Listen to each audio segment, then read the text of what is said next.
الحمد لله رب العالمين الرحمن الرحيم مالك يوم الدين إياك نعبد وإياك نستعين اهدنا الصراط المستقيم صراط الذين أنعمت عليهم غير المغضوب عليهم ولا الضالين.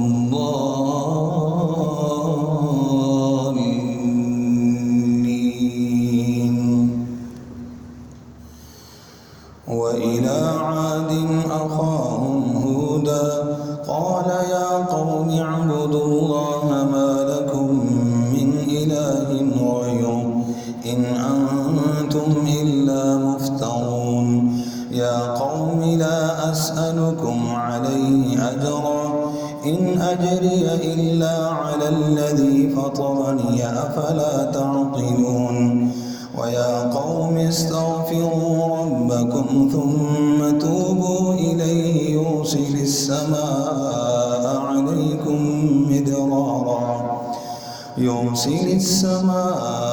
عليكم مدرارا ويزدكم قوة إلى قوتكم ولا تتولوا مجرمين. قالوا يا هود ما جئتنا ببينة وما نحن بتاركي آلهتنا عن قولك وما نحن لك بمؤمنين إن نقول إلا اعتراك بعض آلهتنا بسوء. قال إني أشهد الله واشهدوا أني بريء مما تشركون من دونه فكيدوني جميعا ثم لا تنظرون. إني توكلت على الله ربي وربكم ما من دابة إلا هو آخذ بناصيتها إن ربي على صراط مستقيم. فإن تولوا فقد أبلغتكم ما أرسلت به إليكم ويستخلف ربي قوما غيركم ولا تضرونه شيئا إن ربي على كل شيء حفيظ. ولما جاء أمرنا نجينا هودا والذين آمنوا معه برحمة منا ونجيناهم من عذاب غليظ. وتلك عاد جحدوا بآيات ربهم وعصوا رسله واتبعوا أمر كل جبار عنيد. وأتبعوا في هذه الدنيا لعنة ويوم القيامة ألا إن عادا كفروا ربهم ألا بعدا لعاد قوم هود. وإلى ثمود أخاهم صالحا قال يا قوم اعبدوا الله ما لكم من إله غيره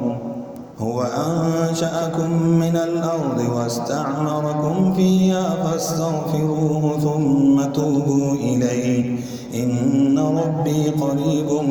مجيب. قالوا يا صالح قد كنت فينا مرجوا قبل هذا أتنهانا أن نعبد ما يعبد آباؤنا وإننا لفي شك مما تدعونا إليه مريب. قال يا قوم أرأيتم إن كنت على بينة من ربي وآتاني منه رحمة فمن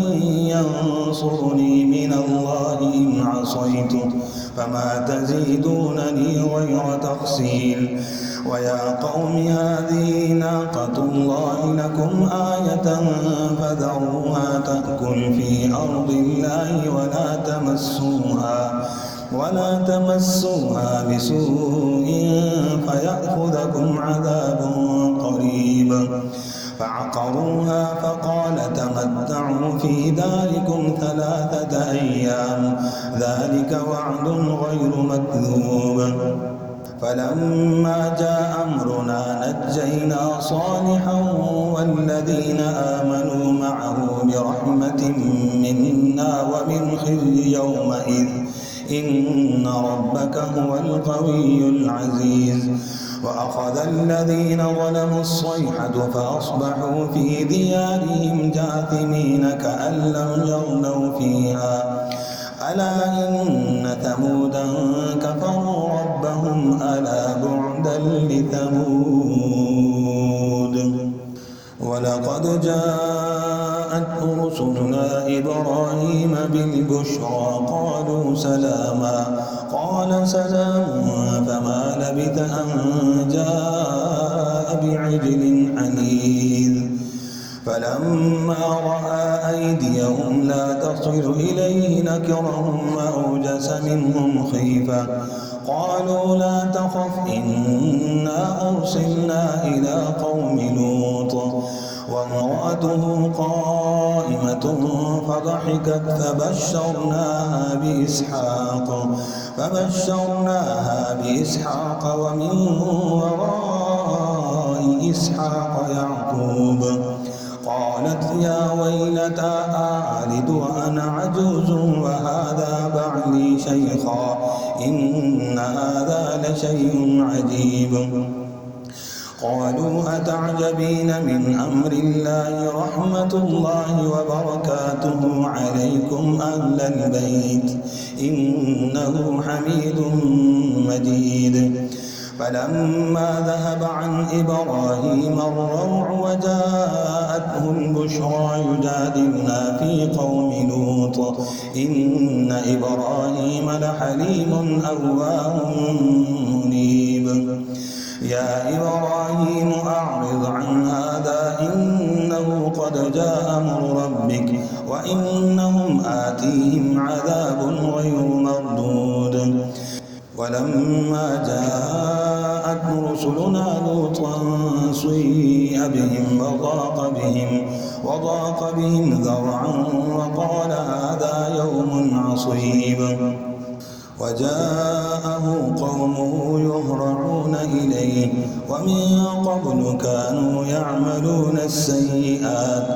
قال يا قوم هؤلاء بناتي هن أطهر لكم فاتقوا الله ولا تخزون في ضيفي أليس منكم رجل رشيد.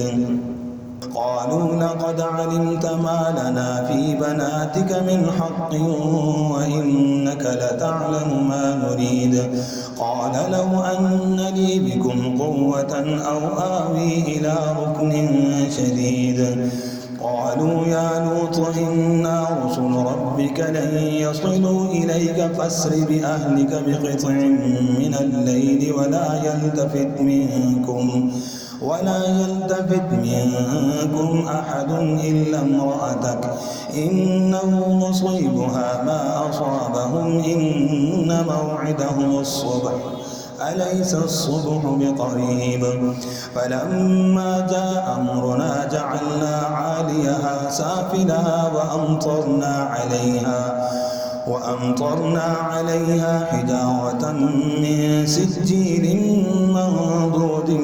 مسومة عند ربك وما هي من الظالمين ببعيد. وإلى مدين أخاهم شعيبا قال يا قوم اعبدوا الله ما لكم من إله غيره ولا تنقصوا المكيال والميزان إني أراكم بخير وإني أخاف عليكم عذاب يوم محيط.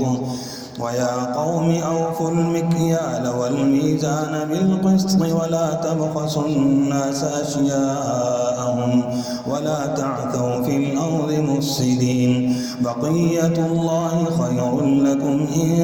كنتم مؤمنين وما أنا عليكم بحفيظ.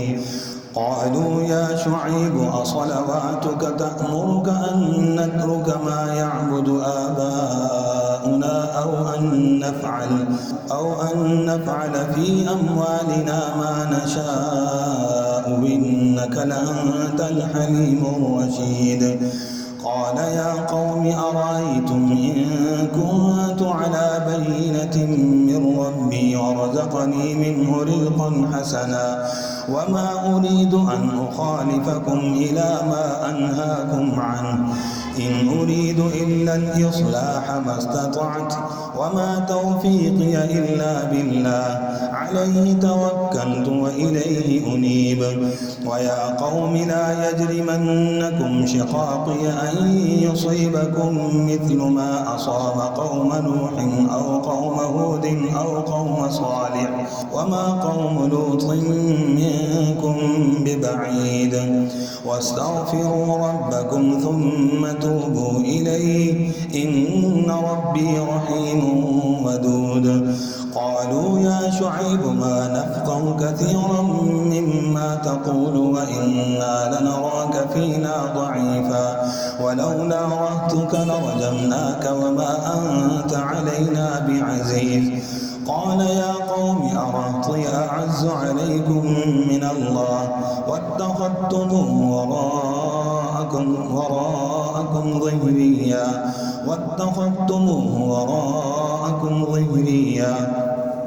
إن ربي بما تعملون محيط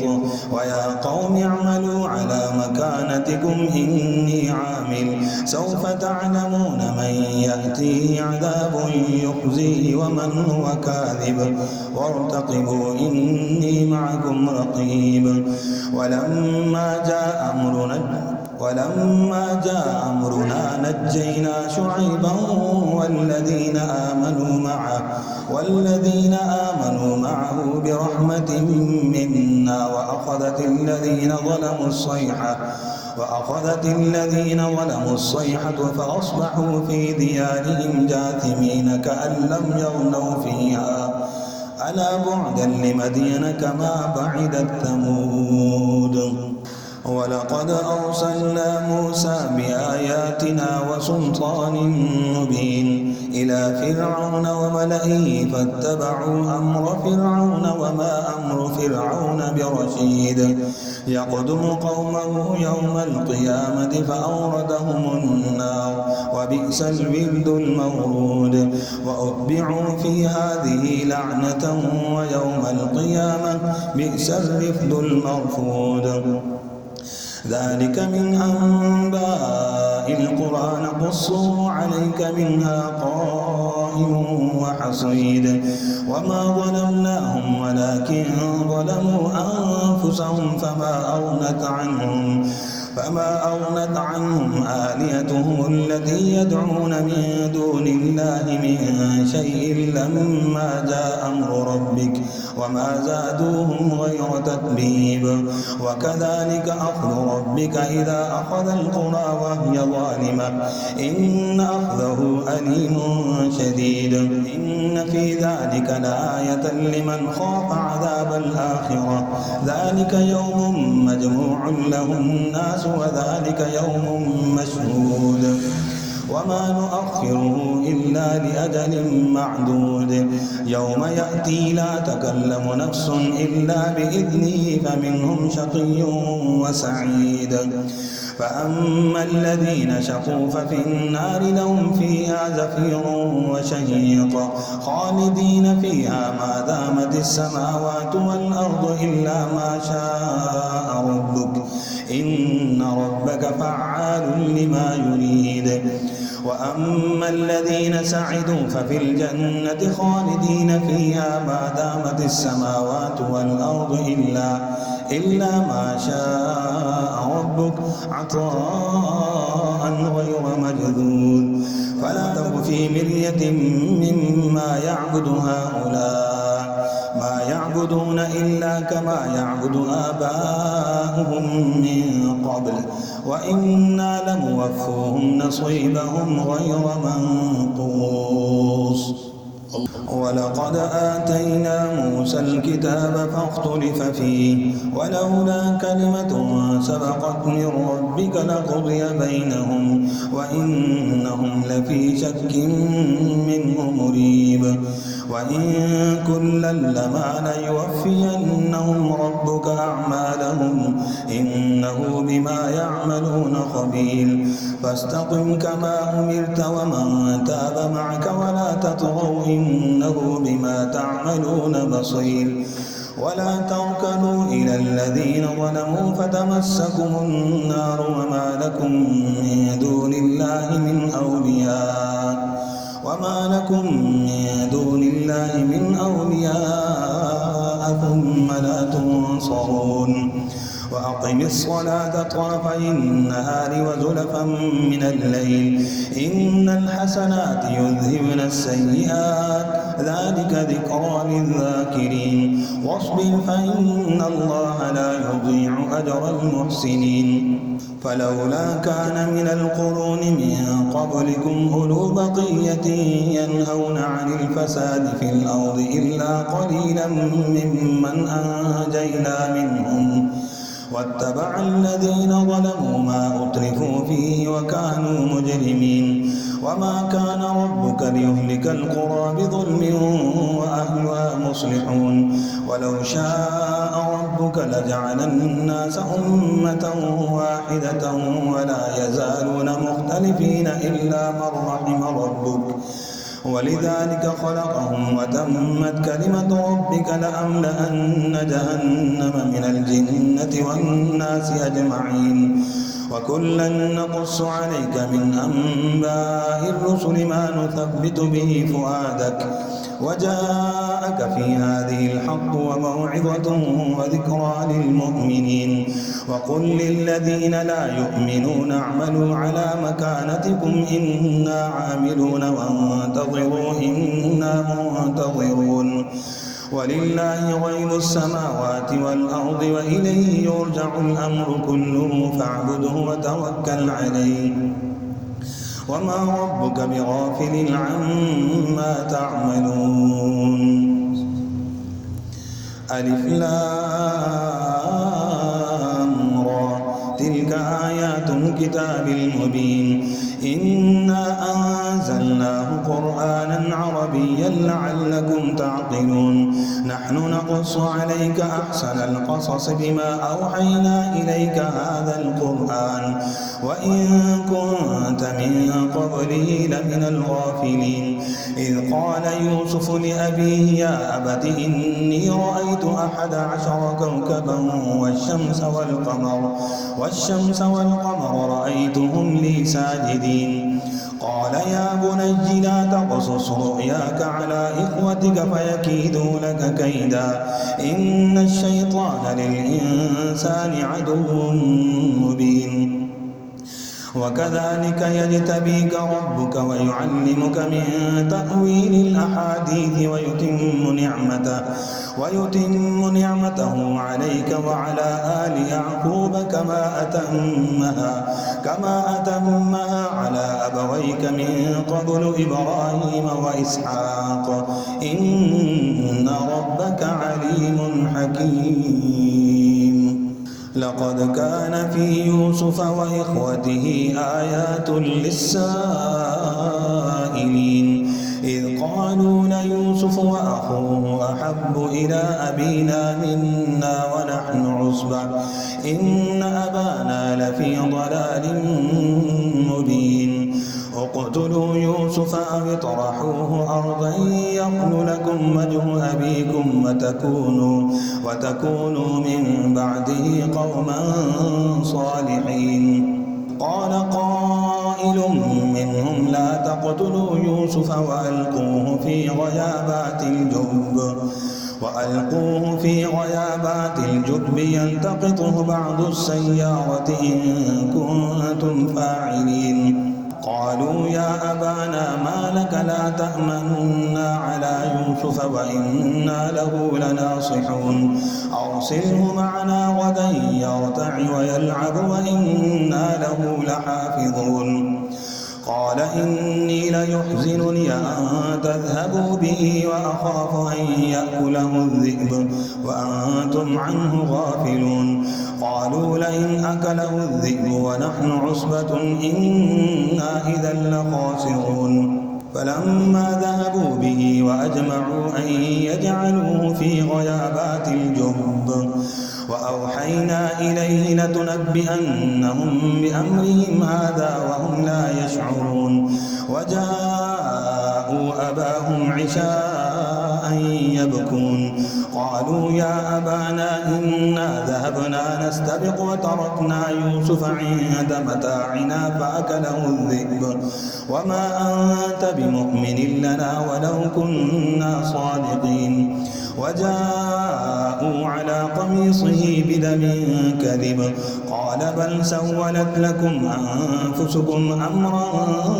فصبر جميل والله المستعان على ما تصفون وجاءت سيارة فأرسلوا والدهم فأدلى دلوه قال يا بشرى هذا غلام وأسروه بضاعة والله عليم بما يعملون وشروه بثمن بخس دراهم معدودة وكانوا فيه من الزاهدين وقال الذي اشتراه من مصر لامرأته أكرمي مثواه عسى أن ينفعنا أو نتخذه ولدا وكذلك مكنا ليوسف في الأرض ولنعلمه من تأويل الأحاديث والله غالب على أمره ولكن أكثر الناس لا يعلمون ولما بلغ أشده آتيناه حكما وعلما وكذلك نجزي المحسنين وراودته التي هو في بيتها عن نفسه وغلقت الأبواب وقالت هيت لك قال معاذ الله إنه ربي أحسن مثواي إنه لا يفلح الظالمون ولقد همت به وهم بها لولا أن رأى برهان ربه كذلك لنصرف عنه السوء والفحشاء إنه من عبادنا المخلصين واستبق الباب وقدت قميصه من دبر وألف يا سيدها لدى الباب قالت ما جزاء من أراد بأهلك سوءا إلا أن يسجن أو عذاب أليم قال هي راودتني عن نفسي وشهد شاهد من أهلها إن كان قميصه قد من قبل فصدقت وهو من الكاذبين وإن كان قميصه قد من دبر فكذبت وهو من الصادقين فلما رأى قميصه قد من دبر قال إنه من كيدكن إن كيدكن عظيم يوسف أعرض عن هذا واستغفري لذنبك إنك كنت من الخاطئين وقال نسوة في المدينة امرأة العزيز تراود فتاها عن نفسه قد شغفها حبا إنا لنراها في ضلال مبين فلما سمعت بمكرهن أرسلت إليهن وأعتدت لهن متكأ وآتت كل واحدة منهن سكينا وقالت اخرج عليهن فلما رأينه أكبرنه وقطعن أيديهن وقلن حاش لله ما هذا بشرا إن هذا إلا ملك كريم قالت فذلكن الذي لمتنني فيه ولقد راودته عن نفسه فاستعصم ولئن لم يفعل ما آمره ليسجنن وليكون من الصاغرين قال رب السجن أحب إلي مما يدعونني إليه وإلا تصرف عني كيدهن أصب إليهن وأكن من الجاهلين فاستجاب له ربه فصرف عنه كيدهن إنه هو السميع العليم ثم بدا لهم من بعد ما رأوا الآيات ليسجننه حتى حين ودخل معه السجن فتيان قال أحدهما إني أراني أعصر خمرا وقال الآخر إني أراني أحمل فوق رأسي خبزا تأكل الطير منه نبئنا بتأويله إنا نراك من المحسنين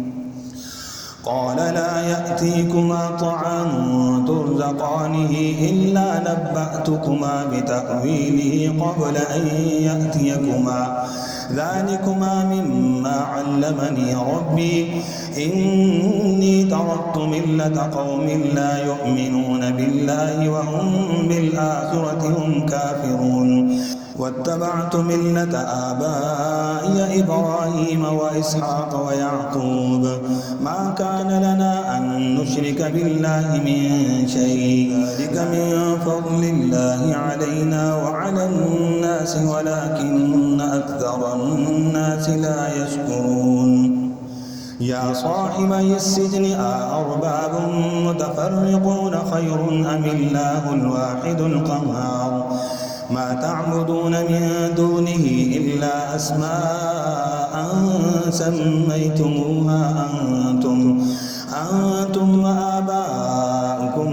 ما أنزل الله بها من سلطان إن الحكم إلا لله أمر ألا تعبدوا إلا إياه ذلك الدين القيم ولكن أكثر الناس لا يعلمون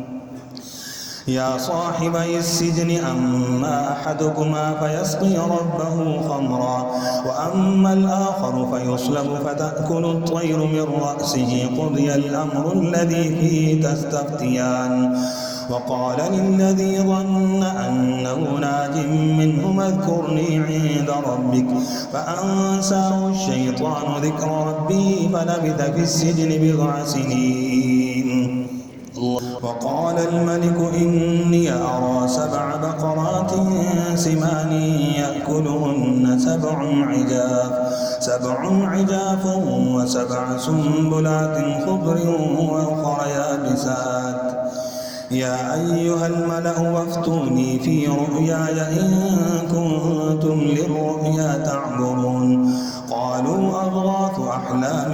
وما نحن بتأويل الأحلام بعالمين وقال الذي نجا منهما وادكر بعد أمة أنا أنبئكم بتأويله فأرسلون يوسف أيها الصديق أفتنا في 7 بقرات سمان يأكلهن 7 عجاف و7 سنبلات خضر وأخرى يابسات لعلي أرجع إلى الناس لعلهم يعلمون ولتزرعون 7 سنين دأبا فما حصدتم فذروه في سنبله إلا قليلا مما تأكلون ثم يأتي من بعد ذلك 7 شداد يأكلن ما قدمتم لهن إلا قليلا مما تحصنون ثم يأتي من بعد ذلك 7 شداد يأكلن ما قدمتم لهن إلا قليلا مما تحصنون ثم يأتي من بعد ذلك عام فيه يغاث الناس وفيه يعصرون وقال الملك ائتوني به فلما جاءه الرسول قال ارجع إلى ربك فاسأله ما بال النسوة اللاتي قطعن أيديهن إن ربي بكيدهن عليم قال ما خطبكن إذ راوتن يوسف عن نفسه قلن حاش لله ما علمنا عليه من سوء قالت امرأة العزيز الآن حصحص الحق أنا راودته عن نفسي وإنه لمن الصادقين ذلك ليعلم أني لم أخنه بالغيب وأن الله لا يهدي كيد الخائنين وما أبرئ نفسي إن النفس لأمارة بالسوء إلا ما رحم ربي إن ربي غفور رحيم وقال الملك ائتوني به أستخلصه لنفسي فلما كلمه قال إنك اليوم لدينا مكين أمين قال اجعلني على خزائن الأرض إني حفيظ عليم وكذلك مكنا ليوسف في الأرض يتبوأ منها حيث يشاء نصيب برحمتنا من نشاء ولا نضيع أجر المحسنين ولأجر الآخرة خير للذين آمنوا وكانوا يتقون وجاء إخوة يوسف فدخلوا عليه فعرفهم وهم له منكرون ولما جهزهم بجهازهم قال ائتوني بأخ لكم من أبيكم ألا ترون أني أوفي الكيل وأنا خير المنزلين فإن لم تأتوني به فلا كيل لكم عندي ولا تقربون قالوا سنراود عنه أباه وإنا لفاعلون وقال لفتيته اجعلوا بضاعتهم في رحالهم لعلهم يعرفونها إذا انقلبوا إلى أهلهم لعلهم يرجعون فلما رجعوا إلى أبيهم قالوا يا أبانا منع منا الكيل فأرسل معنا أخانا نكتل وإنا له لحافظون قال هل آمنكم عليه إلا كما أمنتكم على أخيه من قبل فالله خير حفظا وهو أرحم الراحمين ولما فتحوا متاعهم وجدوا بضاعتهم ردت إليهم قالوا يا أبانا ما نبغي هذه بضاعتنا ردت إلينا ونمير أهلنا ونحفظ أخانا ونزداد كيل بعير ذلك كيل يسير قال لن أرسله معكم حتى تؤتون موثقا من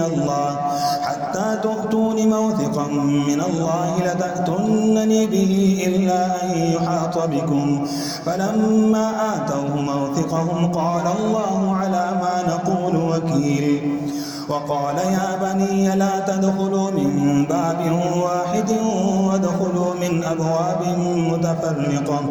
وما أغني عنكم من الله من شيء إن الحكم إلا لله عليه توكلت وعليه فليتوكل المتوكلون ولما دخلوا من حيث أمرهم أبوهم ما كان يغني عنهم من الله من شيء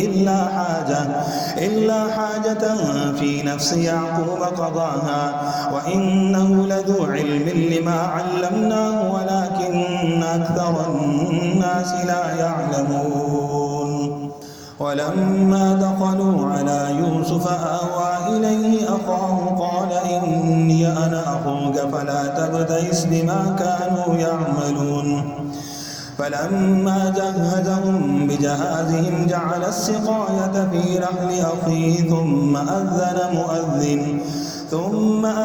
مؤذن أيتها العير إنكم لسارقون قالوا وأقبلوا عليهم ماذا تفقدون قالوا نفقد صواع الملك ولمن جاء به حمل بعير وأنا به زعيم قالوا تالله لقد علمتم ما جئنا لنفسد في الأرض وما كنا سارقين قالوا فما جزاؤه إن كنتم كاذبين قالوا جزاؤه من وجد في رحله فهو جزاؤه كذلك نجزي الظالمين فبدأ بأوعيتهم قبل وعاء أخيه ثم استخرجها من وعاء أخيه كذلك كدنا ليوسف ما كان ليأخذ أخاه في دين الملك إلا أن يشاء الله نرفع درجات من نشاء وفوق كل ذي علم عليم قالوا إن يسرق فقد سرق أخ له من قبل فأسرها يوسف في نفسه ولم يبدها لهم قال أنتم شر مكانا والله أعلم بما تصفون قالوا يا أيها العزيز إن له أبا شيخا كبيرا فخذ أحدنا مكانه إنا نراك من المحسنين قال معاذ الله أن نأخذ إلا من وجدنا متاعنا عنده إنا إذا لظالمون فلما استيئسوا منه خلصوا نجيا قال كبيرهم ألم تعلموا أن أباكم قد أخذ عليكم موثقا من الله ومن قبل ما فرطتم في يوسف فلن أبرح الأرض حتى يأذن لي أبي أو يحكم الله لي وهو خير الحاكمين ارجعوا إلى أبيكم فقولوا يا أبانا إن ابنك سرق وما شهدنا إلا بما علمنا وما كنا للغيب حافظين واسأل القرية التي كنا فيها والعير التي أقبلنا فيها وإنا لصادقون قال بل سولت لكم أنفسكم أمرا فصبر جميل عسى الله أن يأتيني بهم جميعا إنه هو العليم الحكيم وتولى عنهم وقال يا أسفا على يوسف وابيضت عيناه من الحزن فهو كظيم قالوا تالله تفتأ تذكر يوسف حتى تكون حرضا أو تكون من الهالكين قال إنما أشكو بثي وحزني إلى الله وأعلم من الله ما لا تعلمون يا بني يذهبوا فتحسسوا من يوسف وأخيه ولا تيأسوا من روح الله إنه لا ييأس من روح الله إلا القوم الكافرون فلما دخلوا عليه قالوا يا أيها العزيز مسنا وأهلنا الضر وجئنا ببضاعة مزجاة فأوف لنا الكيل وتصدق علينا إن الله يجزي المتصدقين قال هل علمتم ما فعلتم بيوسف وأخيه إذ أنتم جاهلون قالوا إنك لأنت يوسف قال أنا يوسف وهذا أخي قد من الله علينا إنه من يتق ويصبر فإن الله لا يضيع أجر المحسنين قالوا تالله لقد آثرك الله علينا وإن كنا لخاطئين قال لا تثريب عليكم اليوم يغفر الله لكم وهو أرحم الراحمين اذهبوا بقميصي هذا فألقوه على وجه أبي يأت بصيرا وأتوني بأهلكم أجمعين ولما فصلت العير قال أبوهم إني لأجد ريح يوسف لولا أن تفندون قالوا تالله إنك لفي ضلالك القديم فلما أن جاء البشير ألقاه على وجهه فارتد بصيرا قال ألم أقل لكم إني أعلم من الله ما لا تعلمون قالوا يا أبانا استغفر لنا ذنوبنا إنا كنا خاطئين قال سوف أستغفر لكم ربي إنه هو الغفور الرحيم فلما دخلوا على يوسف آوى إليه أبويه وقال ادخلوا مصر إن شاء الله آمنين ورفع أبويه على العرش وخروا له سجدا وقال يا أبت هذا تأويل رؤياي من قبل قد جعلها ربي حقا وقد أحسن بي إذ أخرجني من السجن وجاء بكم من البدو من بعد أن نزغ الشيطان بيني وبين إخوتي إن ربي لطيف لما يشاء إنه هو العليم الحكيم رب قد آتيتني من الملك وعلمتني من تأويل الأحاديث فاطر السماوات والأرض أنت ولي في الدنيا والآخرة توفني مسلما وألحقني بالصالحين ذلك من أنباء الغيب نوحيه إليك وما كنت لديهم إذ أجمعوا أمرهم وهم يمكرون وما أكثر الناس ولو حرصت بمؤمنين وما تسألهم عليه من أجر إن هو إلا ذكر للعالمين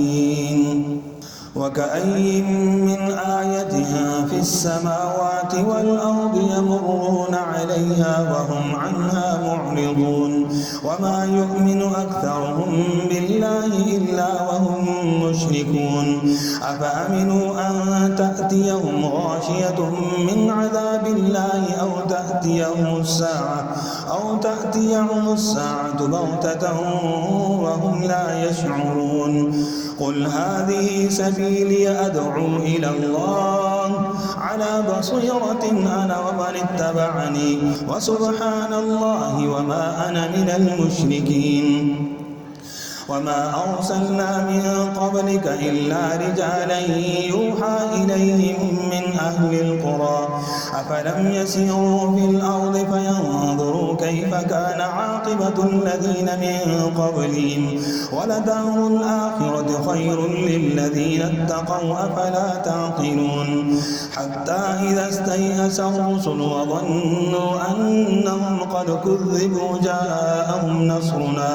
قد كذبوا جاءهم نصرنا فننجي من نشاء ولا يرد بأسنا عن القوم المجرمين لقد كان في قصصهم عبرة لأولي الألباب ما كان حديثا يفترى ولكن تصديق الذي بين يديه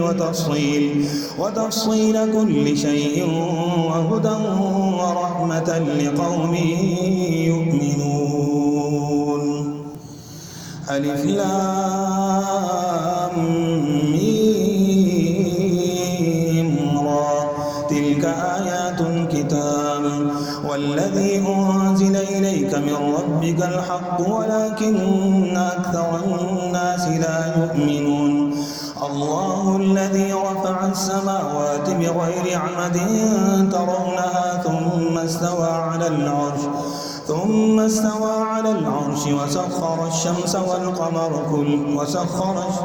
ثم استوى على العرش وسخر الشمس والقمر كل يجري لأجل مسمى يدبر الأمر يفصل الآيات لعلكم بلقاء ربكم توقنون وهو الذي مد الأرض وجعل فيها رواسي وأنهارا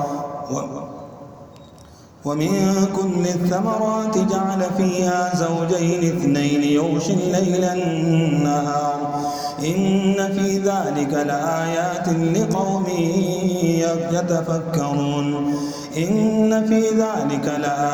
لقوم يتفكرون